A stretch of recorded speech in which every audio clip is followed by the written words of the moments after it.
Bismillahirrahmanirrahim. Alhamdulillahi Rabbil Alamin. Wassalatu wassalamu ala Rasulillah wa ala alihi wa sahbihi wa man tabi'ahum bi ihsanin ila yaumiddin wa ba'd. Kita murajaah sedikit tentang sifat al-istiwa karena pembahasannya tinggal sedikit lagi, kemudian masuk ke pembahasan penetapan sifat al-kalam, yakni sifat berbicara bagi Allah Jalla wa'ala. Kemarin sudah kita sebutkan di awal pertemuan bahwa makna al-istiwa secara bahasa sesuai dengan huruf yang digandengkan dengannya, huruf muta'addi yang digandengkan dengannya. Ada sekitar 4 makna. Yang pertama, ketika istiwa tidak digandengkan dengan huruf apapun, maka maknanya apa? Ada yang masih ingat? Maka maknanya sempurna. Maknanya al-bulugh wa at-tamam, sempurna. Nah, di antaranya ucapan Allah di surah Al-Qasas, "Walamma balagha ashuddahu wastawa atainahu hukman wa ilma." Ketika Nabi Musa alaihi salam balagha ashuddahu, yakni sampai pada kekuatannya, wastawa. Makna astawa, wastawa artinya apa? Sempurna. Kemudian apabila digandengkan dengan huruf mutaaddi, ada 3 huruf kita sebutkan. Yang pertama huruf waw, maka artinya apa? Menyamai, yusyabih. Istawa al-khashabah wal ma', artinya kayu itu menyamai air. Ketika air itu naik, maka kayu juga naik apabila dia berada di permukaannya, menyamai. Kemudian yang kedua istawa ila. Istawa ila dengan huruf ila. Apa maknanya?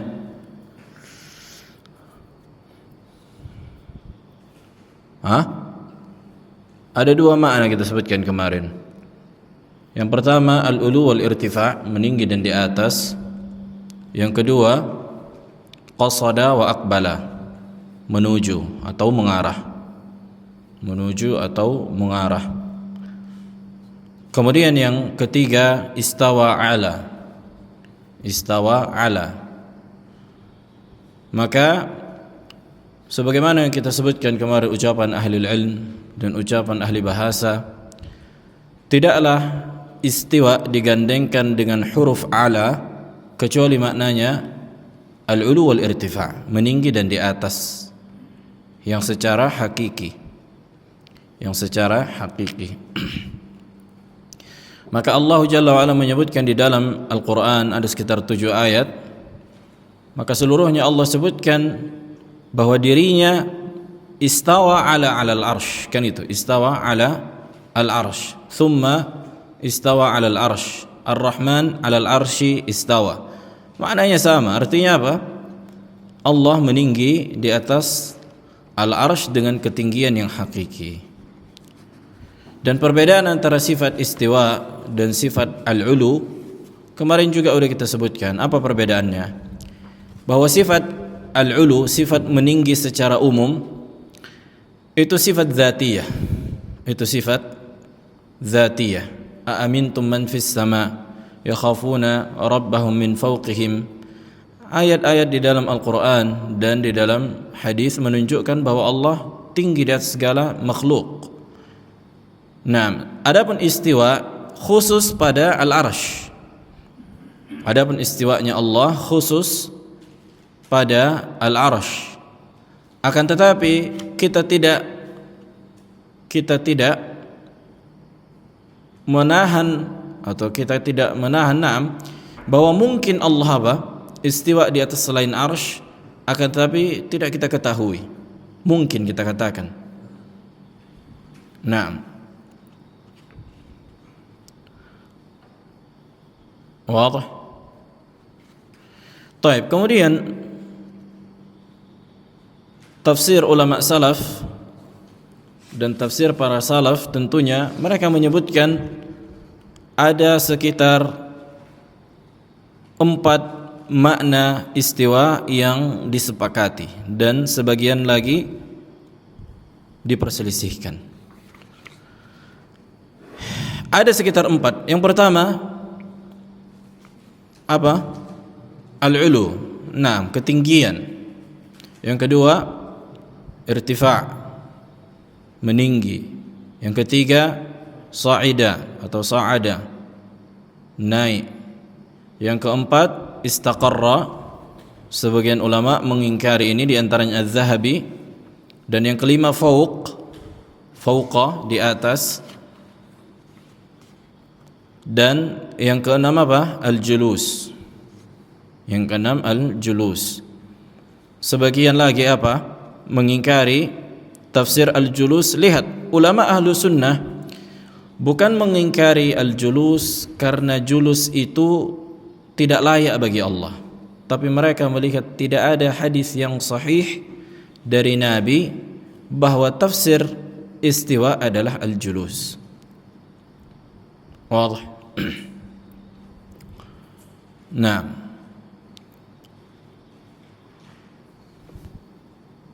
dan apakah istawa maksudnya ketika sebuah pihak istiwa di atas sesuatu, apakah harus senantiasa duduk? Tidak harus senantiasa duduk. Contohnya, kita ambil contoh ini pada manusia. Apakah manusia ketika istiwa di atas kendaraannya, naik di atas kendaraannya, senantiasakah duduk? Senantiasa duduk? Sahih Abu Ayyub, senantiasa duduk? Enggak senantiasa duduk. Sesuai dengan apa? Keadaannya dan sesuai dengan apa yang dia istiwa di atasnya. Kalau dia naik kuda, ya duduklah yang lebih cocok bagi dia. Kalau berdiri nanti jatuh dia. Ini manusia. Kalau dia naik kapal misalnya, bisa berdiri, bisa juga duduk. Dia naik sampan, bisa berdiri, bisa duduk. Kalau dia naik bus sleeper, bisa juga golek. Mungkin ini juga dikatakan istiwa. Ketika dia naik ke atas bus, kemudian dia selonjoran, ini dikatakan golek. Dan ini dikatakan istiwa di dalam bahasa Arab. Dan anak Nabi Nuh ketika istiwa di atas gunung, apakah harus duduk? Kan anak Nabi Nuh naik ke atas gunung, lari dari ayahnya ketika banjir. Nah, ini disebutkan di surah Hud. Wastawat 'alal judi. Ya, kemudian dia apa? Wastawa 'ala al-judi. Kemudian dia naik di atas al-judi. Al-judi yakni gunung. Nah, apakah harus dia duduk ya di atas gunung itu? Enggak, mungkin berdiri. Mungkin nanti dia kalau udah capek duduk. Ini pada manusia. Tidak harus senantiasa duduk. Apalagi pada Allah Subhanahu wa taala. Allahu a'lam bagaimana, kan gitu. Allahu a'lam bagaimana? Nah, kita tidak mengingkari duduk. Kenapa? Ya karena mungkin duduk dan mungkin juga tidak duduk. Allahu a'lam. Bukan sebuah sesuatu yang mustahil bagi Allah untuk misalnya duduk di atas arsy, istiwa dengan sifat yang duduk. Nah, tapi yang lebih tepat Allahu a'lam meninggalkan apa? Meninggalkan tafsiran ini. Kenapa? Karena tidak datang dari Nabi alaihi salatu wassalam. Tidak datang dari Nabi alaihi salatu wassalam. Sama seperti masalah apakah bersentuhan atau tidak. Jelas. Kemarin kita sebutkan, apakah Allah ketika istiwa di atas arsy, maka zat Allah bersentuhan dengan arsy atau tidak? kemarin kita ucapkan 3 pendapat. Ada yang mengatakan na'am bersentuhan, ada yang mengatakan tidak bersentuhan. Maka yang ketiga, tawakuf. Allahu a'lam. Konsepnya sama. Yang pertama karena hadisnya tidak sahih. Walaupun sebagian ulama ada yang mengatakan na'am, menafsirkan dengan julus. Ini dikeluarkan oleh Imam Az-Zahabi dan selainnya. Maka dengan duduk yang tidak sama duduknya makhluk, udah selesai. Kan gitu. Tapi apakah mereka berselisih tentang istiwa dengan makna al-ulu wal irtifa, tinggi di atas? Tidak ada perselisihan di kalangan ulama bahwa Allah ketika istiwa di atas arsy, bahwa Allah zatnya tinggi di atas arsy. Jadi jangan bawa masalah yang diperselisihkan, bawa kepada yang disepakati. Bawa kepada permasalahan yang disepakati. Ngapain kita korek-korek permasalahan yang ada perselisihan di situ? Nah, maksudnya inilah luasnya apa? Luasnya ilmu. Taib, kita lanjutkan. Kalau mau kita murajaah mungkin bisa jadi 3 kali pertemuan lagi. Maksudnya kita ambil ini sedikit baru kita lanjutkan kitab Fathul Azizil Qawi. Qala al-muallif rahimahullahu taala muqaranah baina masalik ahli sunnah wa maslak al-muawwilah fi bahthi sifatil istiwa. Perbandingan antara metode ahli sunnah dan metode orang-orang yang menolak sifat Allah pada perkara istiwa. Perbandingan antara metode ahli sunnah dan metode ahli kalam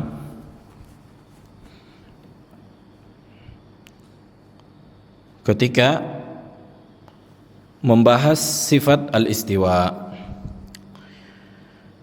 Taib, a'immatus salaf hina yabhathuna صفة الاستواء ويؤلفون فيها ويتحدثون عنها يجمعون عشرات النصوص من الكتاب والسنة ومئات الآثار عن أئمة السلف التي يقررون فيها صفة الاستواء ويستغرقون في ذلك صفحات كثيرة كما صنع الذهبي في كتابيه العلو والعرش. Lihat ini ahlu sunnah. A'immatus salaf ketika membahas sifat istiwanya Allah subhanahu wa ta'ala di atas arsy maka mereka menulis kutub dan berbicara tentang sifat istiwa ini. Mereka mengumpulkan puluhan dalil dari Al-Quran dan Sunnah. Mengumpulkan apa? Puluhan dalil dari Al-Quran dan Sunnah dan ratusan athar dari para salaf dan ratusan athar dari para salaf, dari sahabat, tabi'in, tabi'ut tabi'in, kemudian para a'immah yang setelahnya. Wadih? Sebagaimana yang dilakukan oleh Al-Imam Az-Zahabi dalam kitab beliau Al-Ulu wa Al-Arsh. Amma atba'u madhhab at-talfiq wa madhhab at-ta'til fahum la yaf'aluna dhalik. Adapun ahlul kalam yang menolak sifat Allah, mereka tidak melakukan itu. Tidak ada kita dapatkan ketika mereka menolak sifat istiwa dalil dari Al-Quran, tidak juga dari ucapan sahabat, tidak juga dari tabi'in, tidak juga tabi'ut tabi'in, tidak juga para a'immah. Bahkan ucapan a'immah mencela pendapat mereka ketika mengatakan istiwa maknanya istaula. فإنك حين تقرأ في أبحاثهم عن صفة الاستواء لا تكاد تقف على أثر عن أئمة السلف. Ketika engkau membaca tulisan-tulisan ahli kalam tentang membahas sifat istiwanya Allah, maka hampir tidak kita dapatkan satu asar pun dari para salaf. Kosong. Wa ma'a dzalik, lihat, dan bersamaan dengan itu yadda'una annahum muttabi'una wa muwafiquna li a'immatis salaf. Mereka mengaku pengikut para salaf. Mereka mengaku apa? Pengikut para salaf. Fahina i'tarada Ibnu Jahbal 'ala al-aqidatil hamawiyah, ketika salah seorang yang menyimpang akidahnya namanya Ibnu Jahbal, dia berusaha membantah akidah al-hamawiyah yang ditulis Syekhul Islam Ibnu Taimiyah rahimahullah. Tafiqa yunaqish Syekhul Islam Ibnu Taimiyah wa ka'annahu lam yadhkur ayya nassin an a'immatis salaf.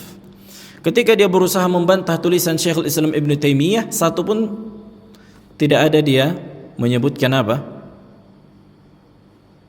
Athar dari para ulama salaf. Enggak ada, kosong mereka. Karena cuma di otak mereka cuma ilmu kalam. Ilmu kalam ini dari filsafat Aristoteles, Ibnu Sina. Dari mana datangnya ilmu ulama salaf? Wadih. Wa ka'anna hadzal qaul alladhi ata bihi huwa Syekhul Islam Ibnu Taimiyah faqat. Yani seolah-olah apa yang dibawakan Ibnu Taimiyah di kitab Al-Hamawiyah itu ucapan Ibnu Taimiyah. Enggak, Ibnu Taimiyah itu menukil ucapan salaf. Enggak ada yang datangkan ucapan yang baru, enggak ada. Jangan kira Syekh Muhammad bin Abdul Wahhab, kemudian Syekhul Islam Ibnu Taimiyah, kemudian kita juga sekarang, jangan dikira menukilkan ucapan kita sendiri pribadi. Enggak, ini ucapan para salaf. Jadi ada hujjahnya, kan gitu. Ma'a anna Syekhul Islam Ibnu Taimiyah naqala akthar min 40 nassan. Lihat. Di mana Syekhul Islam Ibnu Taimiyah menukilkan lebih dari 40 nas. Wa hina akhadha yu'alliq ala ba'd an-nusus allati naqalaha lam yuqaddim jawaban ala wajhi syahid alladhi dzakara Ibnu Taimiyah rahimahullah. Nah, ketika beliau menukilkan dan mengomentari nusus, kan gitu, maka Ibnu Jahbal tidak mentitik fokuskan kepada pembahasan, yakni kepada dalil. Ya ada dia bahas di situ.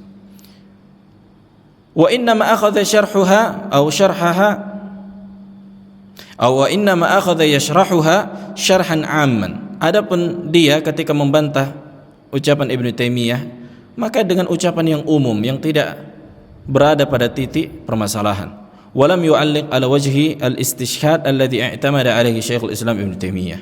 Yani dia tidak mengomentari titik permasalahan. Lihat, makanya ahlul bid'ah suka membantah ahli sunnah. Tapi bukan membantah pada titik permasalahan. Nanti dia kemana, kita kemana gitu. Ucapan umum. Pokoknya seolah-olah membantah udah membantah. Makanya sampai sekarang ada namanya Said Fudah, orang Asy'ari, Imamul Jahmiyah. Ketika dia menulis kitab Al-Kashif As-Saghir, yakni membantah kitab Ibnu Taimiyah yang ditulis Ibnu Taimiyah, nama kitabnya At-Tadmuriyah, maka tidak kita dapatkan satupun ucapan Said Fudah membantah titik permasalahan yang disebutkan Ibnu Taimiyah. Bahkan dia nukilkan ucapan Syekhul Islam Ibnu Taimiyah yang di mana Ibnu Taimiyah menukilkan, menceritakan ucapan orang lain.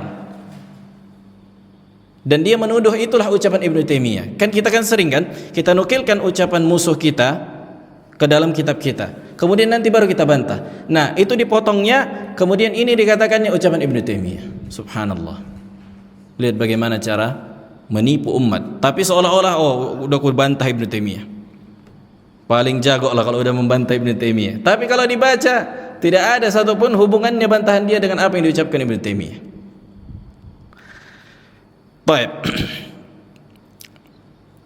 Wa fil muqabil, hina arada Ibnu Jahbal an yadhkura mustanidahu min aqwalil ulama الذين يوافقونه في اعتقاده في نفي صفة الاستواء وصفة العلو ذهب إلى المتأخرين من أئمة الصوفية.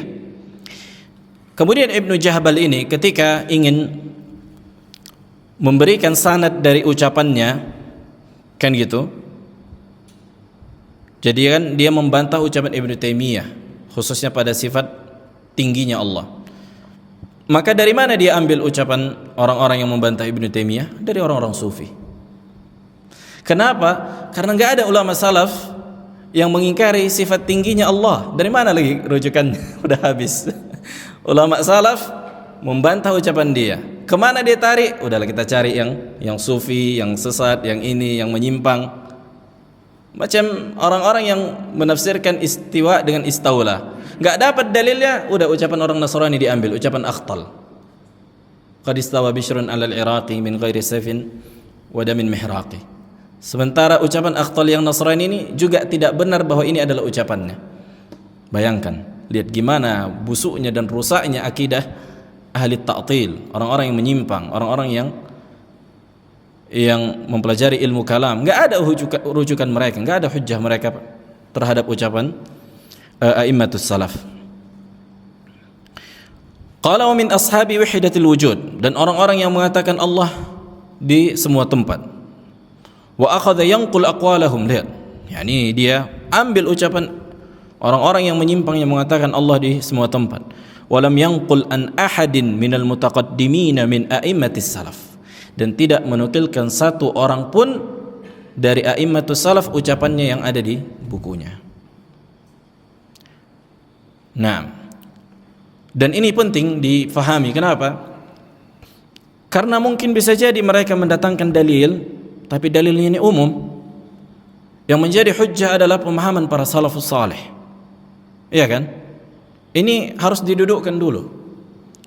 Ketika kita mendebat mereka, diskusi dengan mereka, kita tanya, kau sepakat enggak dengan ucapan para a'immatus salaf? Kan gitu. Jadi apa yang menjadi wasit di antara kita? Kau punya dalil, aku punya dalil. Kemudian apa penengahnya? Ucapan para a'immatus salaf. Ke situ kita merujuk. Kalau ada penjelasan dari mereka, kita lihat apakah sesuai dengan pemahamanmu atau sesuai dengan pemahamanku. Maka ini cukup menghancurkan keyakinan mereka. Habis sudah. Contohnya kayak sekarang lah, masalah bid'ah ini itu. Coba kita tanya, Isra Mi'raj, Maulid, ada enggak para ulama dari sahabat, atau nabinya langsung, para sahabat, tabi'ut tabi'in yang merayakan acara Maulid, acara Isra Mi'raj? Ada enggak? Kalau ada mereka mengamalkan, besok kita kerjakan, kan gitu. Tapi satu pun tidak ada kita dapatkan dari mereka yang mengamalkan. Dan muskilahnya mereka menggabungkan apa? Antara permasalahan wasilah dan ibadah. Akan datang kita bahas nanti ini insyaallah. Baik, kita lanjutkan. Hadhihi al-muqaranah al-manhajiyah tuthbit man huwa as-sadiq fi ittiba'i a'immatis salaf wa man huwa al-mudda'i. Jadi konsep ini ketika kita kembali kepada ucapan para a'immatus salaf, itu bisa membuktikan siapa yang di atas manhaj a'immatus salaf dan siapa yang hanya mengaku. Dan siapa yang hanya mengaku. Contohnya Abdus Samad, Adi Hidayat, atau yang semisal dengan mereka, dengan Jahmiyah. Ketika mereka mengatakan Allah tidak di luar alam, tidak di dalam alam, tidak di atas alam, tidak di bawah, tidak. Coba datangkan satu ucapan para ulama yang mengatakan itu. Coba datangkan. Sementara Allah menyebutkan aamintum man fis sama, apakah kalian merasa aman dari yang di atas sana? Yakhafuna rabbahum min fawqihim, para malaikat merasa takut dari Rabb mereka yang di mana Rabb mereka di atas mereka. Ada ayat, aina Allah? Nabi bertanya kepada seorang budak wanita di riwayat Muslim. Allah fis sama, di atas langit. Iya kan? Ketika mereka mengaku Allah tidak di luar alam, tidak di dalam alam, tidak di atas, tidak di bawah, atau tidak bertempat, coba datangkan satu ucapan ulama yang menyebutkan itu. Abdul Somad kemarin memang udah kita sebutkan, menyebutkan ucapan Ali. Dan ucapan Ali ini ucapan yang dusta, tidak ada asalnya di kutub para salaf. Nah, alladzi ayyada al-ain la yus'alu ain. Ya, yang menciptakan tempat enggak ditanya dia di mana, atau yang menciptakan di mana tidak ditanya di mana. Ini ucapan batil. Sementara kita punya ratusan ucapan a'immatus salaf yang menunjukkan Allah di atas langit. Nah. Baik. Qala fasidqu al-manhaji yujibu 'ala man yad'i annahu muttabi'un li a'immatis salaf fi sifatil istiwa wa ghairiha min as-sifati amrayn itsnain. Maka metode yang benar, yang dimana apa? yang dimana metode ini kan kita mengaku di atas manhaj para salaf, hendaknya kita berjalan di atas ucapan para mereka, ucapan para salaf. Maka orang yang mengaku wajib mendatangkan dua perkara. Yang pertama, al-amrul awwal an yanqul min kalami a'immatis salaf ma yadullu ala madhhabihi alladhi yadda'i. Wajib dia nukilkan ucapan para salaf apakah sesuai dengan keyakinannya. Wajib dia nukilkan ucapan para salaf. Ketika engkau mengatakan istiwa artinya istaulah, silahkan datangkan ucapan para salaf yang menafsirkan istiwanya Allah di atas arsy dengan istaulah, yakni menguasai. Bahkan para salaf mencela orang yang menafsirkan istiwa dengan istaulah. Wah, di antara Imam Ahmad yang dikeluarkan oleh Abdullah ibni Ahmad dan seterusnya. Ini perkara yang pertama. Yang perkara yang kedua, al-amru tsani an yuqaddim jawaban an i'tiradat al-mu'taridin wa iddi'at al-mudda'in.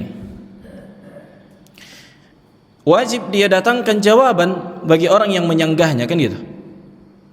Wajib dia datangkan jawaban bagi orang yang menyanggah keyakinannya.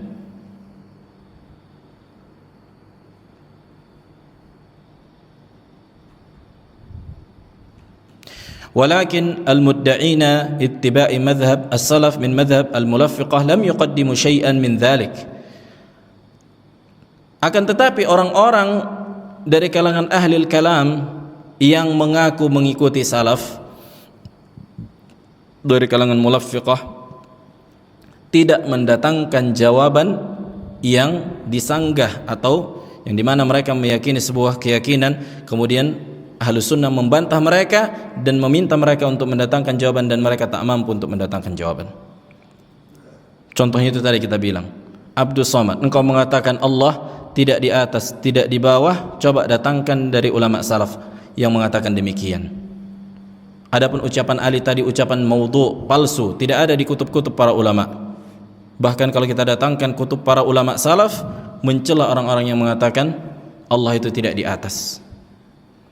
Thumma tarahum yukarriruna fi kutubihim wa durusihim annahum humul ladzina yattabi'una ma kana alaihi salaf. Kemudian yang lucunya, engkau akan melihat mereka di kitab-kitab mereka, di dars mereka, di kajian-kajian mereka, mereka mengaku mengikuti para as-salafu as-salih. Nah, taib. Pembahasan berikutnya sifat al-kalam insyaallah kita lanjutkan di pertemuan yang akan datang biiznillah.